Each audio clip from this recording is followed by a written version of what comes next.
In late 1997, I played Doom 64, the newest installment of the Doom franchise, and I did not have a great time. It felt so remarkably different from the Doom that I'd grown to love in my youth.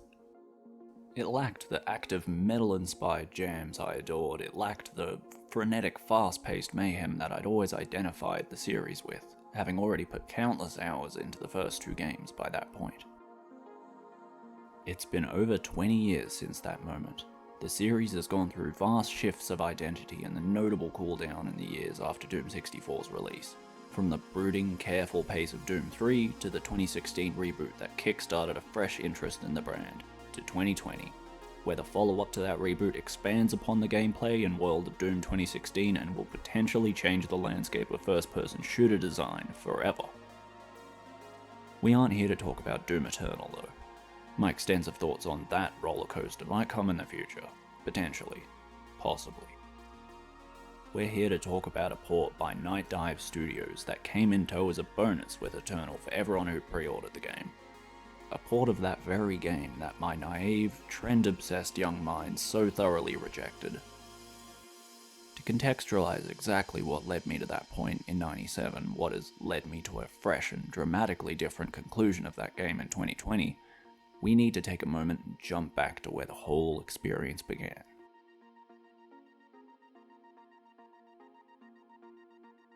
As many of us children of the 90s will attest, one of the forms of art that really started coming to mainstream prominence and held a profound influence on us was video games. Now in a state of perpetual growth, the largest corporations the industry had firmly latched onto us, with a few significant brands going on to become juggernauts that have lasted to this very day. I'm preceding what I'll talk about today with this emphasis to try and communicate just how much of a profound effect this era had on me, and how I interpreted it and fell in love with the trends of the time. While consoles like the Super Nintendo more or less went on to inform my continuous love for the medium all the way into the 21st century and beyond, there were other juggernauts forming on the landscape of the home computer. Some of those had a very tangible presence in my life and formed some of the fondest memories of my youth. Many of these PC titles would ultimately live a short shelf life in terms of influence in the greater picture of gaming, despite having their own direct impact on the era, like the Myst series, the Adventures of Zork, and the Monkey Island games. But others would kickstart an evolution within game design that would change their fields forever.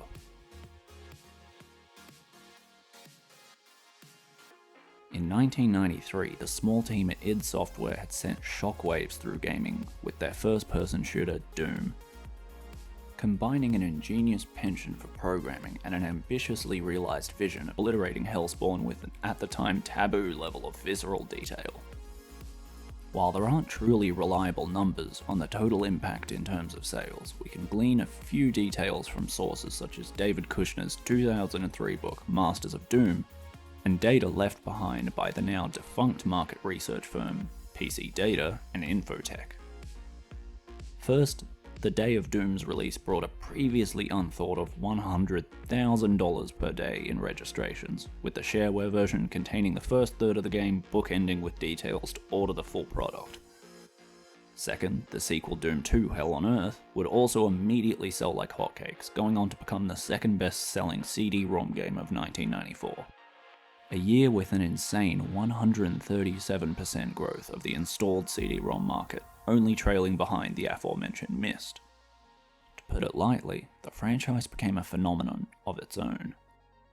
The original game was then ported to nearly every console market under the sun, but most importantly to this video, a company called Williams Entertainment were given the rights to publish the Super Nintendo port and develop the PlayStation port themselves. The latter of which was easily the most unique port of the Doom brand, involving a major reworking of the original games and its sequel, combining the two into one giant campaign through the engine previously created for the Atari Jaguar, albeit with a few of the larger maps removed and a completely rewritten rendering engine to take advantage of PlayStation hardware.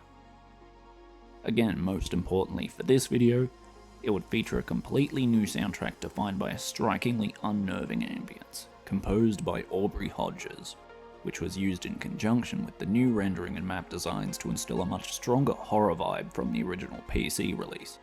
as well as a handful of brand new maps from two of the in-studio level designers, Tim Hadelar and Randy Estrella. You might not recognize the brand of Williams Entertainment these days, and the people at Midway knew that. You see, after developing mostly pinball and arcade games for their long history, Midway was acquired in 1988 by Williams and used that branding for the release of both the SNES and PlayStation ports of Doom. Ultimately, it seems that they recognized the weight the Midway identity carried in the established video game industry, and allowed the studio that went on to develop the standalone, entirely original Nintendo 64 installment of the Doom franchise to use it, with minor consultation and technical assistance from the original team at id. Few things dawned on me as I played through Nightdive's remastering of Doom 64. First, a mild indifference, especially running off the high left behind by finally getting to play Eternal, followed by a form of awakening as the game opened up in map ambition and the true mood that Doom 64 aims for. Eventually, the game had grasped me firmly, and every part of the design behind the original game slid into place in what I could only call a revelation by the time the game's campaign came to a close. That impression left a lingering curiosity that filled my mind with deeply conflicting trains of thought regarding my experience with the Doom franchise. One of my strongest advocacies within my time with Doom has been supporting the vision behind Doom 3, a much more muted experience than the hyped up chaos of the original id vision.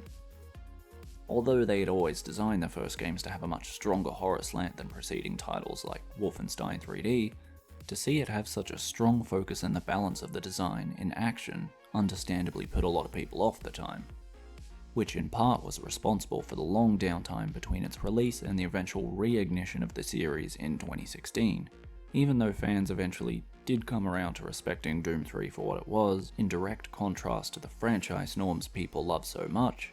I always took a weird sort of pride in having the capacity to love the game from the moment it came out in 2004. Only now do I realize, as wise as I felt and honestly still feel for accepting the studio vision in regards to Doom 3, my original issues with Doom 64 had all unraveled around the exact identical indifference to change that I'd been pushing against for so long. And the fragments of the fanbase that had always supported the game for what it was were in the exact same frustrated position of almost resentful championing of an installment that not only took the same slant towards an unnerving horror experience, but boldly embarked on evolving the old architecture of the Doom engine to new heights in an industry that, at the time, was showing signs of rapidly rejecting such approaches over a fresh start in the advent of true 3D game worlds. So I've talked Doom 64 up quite a bit by this point, alluded to factors locking together to make an amazing horror experience and an entirely worthy Doom title. So what factors are they?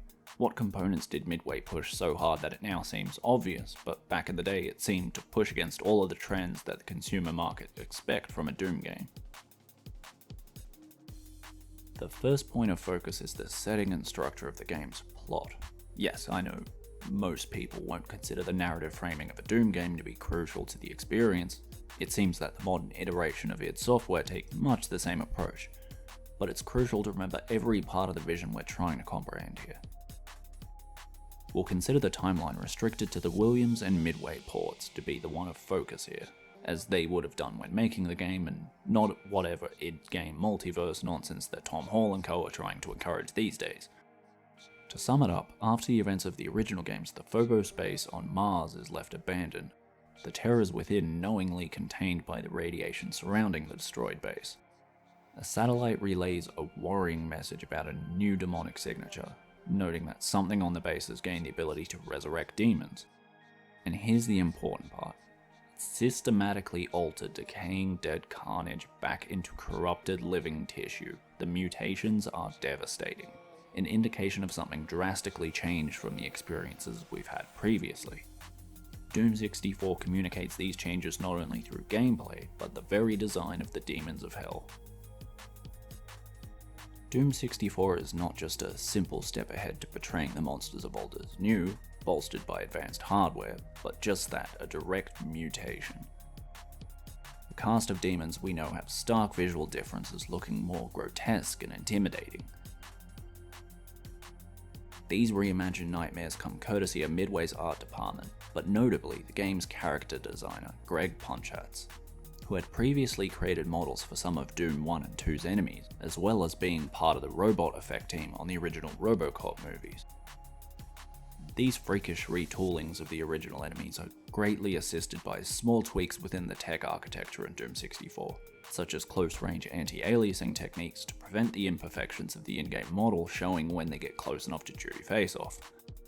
Returning from the PlayStation port, Aubrey Hodges composed a fresh soundtrack along with a few recompositions from that very port, instilling an unsettling tone over every moment you spend in the game's world. The big difference here for Hodges' work, however, was that the entire game's design stood firmly behind that very tone, crafting moods from a light, uncomfortable drone to a psychotic, otherworldly string of torment. Doom 64's maps are designed by Randy Estrella and Tim Halar, the fans-turned-official who worked on the extra maps for the PS1 Doom port, along with Danny Lewis, someone who curiously enough was recruited by Hodges to compose the music for the same port's novel Club Doom bonus map to capture the techno feeling he wanted to be uniquely captured just within that one level. The experience with classic Doom mapping really shines through in levels that accurately recreate similar environmental feels from the original game, albeit with a twist. Without the prevalence of shareware-natured prioritizing behind pushing units, the trio could focus on a steady escalation of scope as the game progresses, by stringing them together based on size, difficulty, and overall complexity. This stands as the reason why Doom 64 doesn't have the same type of instantaneous pop of amazement that Doom 1 had, rather opting for a slow burn that only becomes more conceptually warped and architecturally labyrinthian as the game progresses. The progression still uses the same principles behind the themes of the classic games, starting in a traditional military outpost setting before transitioning into more explicit occult themes as you play, all coming to a peak in the otherworldly aesthetic of the final stretch of levels, which goes hand in hand with the aforementioned escalation of the soundtrack. Compared to the classic Doom games, Doom 64 has a much more sinister approach to enemy placement, spawns, and composition, which proves to punish the jumpy player, and especially on the higher difficulties, forcing your hand to take a much more cautious approach. Yet the same focus on smaller details and texture alignment to try and discourage running around the edges of every level attempting to find secrets, but the less overwhelming tone of the audio allows the designers to put stronger focus on triggers throughout the levels. These triggers open walls around the level, rewarding you for absorbing the sometimes very still atmosphere. As rewarding as secrets can usually be in a Doom game, Doom 64 actually gives you the most direct incentive to search for them. As part of the standard arsenal you'd be used to by this point, Doom 64 introduces the Unmaker, a mysterious laser weapon that you can power up by collecting demon keys, which are the ultimate prize located in the campaign's 3 main secret levels. This not only turns the Unmaker into a patently absurd powerhouse that outguns every weapon in the game, but mows down everything hell can throw at you, with the trade-off being a high turnover in plasma, making you reconsider using the plasma rifle and the BFG, instead opting for smart use of the super shotgun, chain gun, and rocket launcher, encouraging a more pragmatic approach to ammo management. Those same keys also have a secondary use in greatly decreasing the difficulty you'll have in the final fight in the game, acting as keys to close spawn gates prematurely and allowing you to dedicate your focus on the game's final boss, the mother of all demons, ending in a definitive type of thwarting that makes you feel like being so obsessive about exploration has tangibly paid off for you. Fresh to the 2020 port of the game is an extra episode called The Lost Levels, which offers a mini campaign to run through once you've completed the main game. While there isn't really much to say on these, as they more or less just run the thematic gauntlet you've already seen and serve as a questionable, albeit present, way to link your adventures here to Eternal, upping the game's 32 maps to 40 is nothing but a welcome addition and serves to test you on everything that you've learned while playing. All without the slow burn of difficulty and more of an in-your-face attitude to swamping you with the whole scope from the start.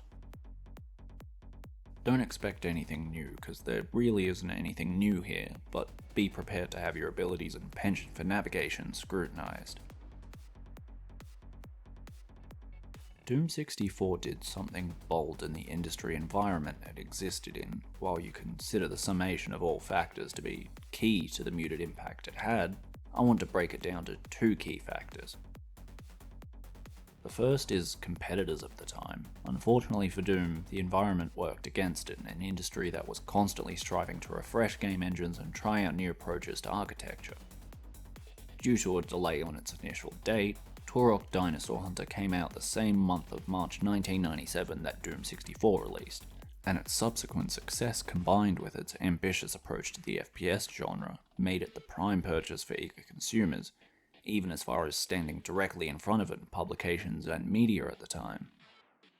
Much to the merit of Nightdive Studios, this game and its sequel are also among its library of remastered games brought to compatibility with modern systems. The second is that same loyalty to the Doom identity that I carried, which is also the one I knowingly fought against in the case of Doom 3. Returning to the game in 2020, I can see how wrong I was to obsess over that high-action veneer that was sitting behind what already was a fairly horror-centric series. I do this now and at such length, not just because the newest port is out and it coincides with my own realignment and perspective, but because 64 2020 was a pre-order bonus for Doom Eternal, which has shown double the units sold of the reboot in 2016, and a franchise-wide toppling of sales records within the opening weeks.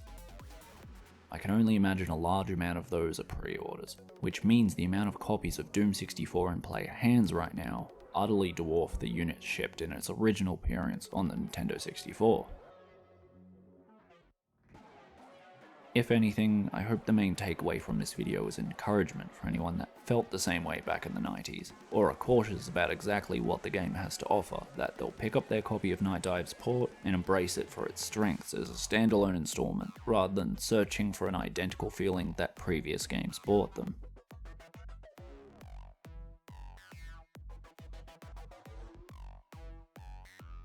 I said it a few days ago that I never thought the first type of long-form video essay I'd do would be on a game that I haven't loved my entire life.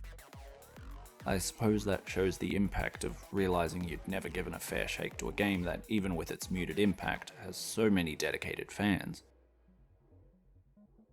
Another main factor was a sudden halt in production of what was going to be the next Glitching as R video due to my splitter pleasantly dying on me at the exact moment it was all about to come together. Worry not, because as of the start of April, that has been remedied. And I've got a replacement in my possession, so hopefully I can re-kickstart that, which will be centered around a game that I have loved my entire life, and probably won't be a mystery to anyone watching where my recent escapades have brought me. All sources for the information on the franchise and development are contained below, as well as a full script version of this video to share, so if you don't think people on the fence about Doom 64 are willing to sit through something quite this expansive, drop them that, tell them to read it over through a bus ride or two. I do honestly feel like the current moment's a great opportunity to hand out the type of positive and partially personal experience that seemed to wane in critique for a while. Plus, never does any wrong to give a solid port a good word, which is exactly what Nightdive has given out with this. Otherwise, same as usual, check out glitchingasart.com for any updates of what I do, glitchingasart on Twitter for the social media version of that, subscribe to the channel, leave a good word. Always deeply appreciative of anything the crowds around me can offer in this regard. See you next time.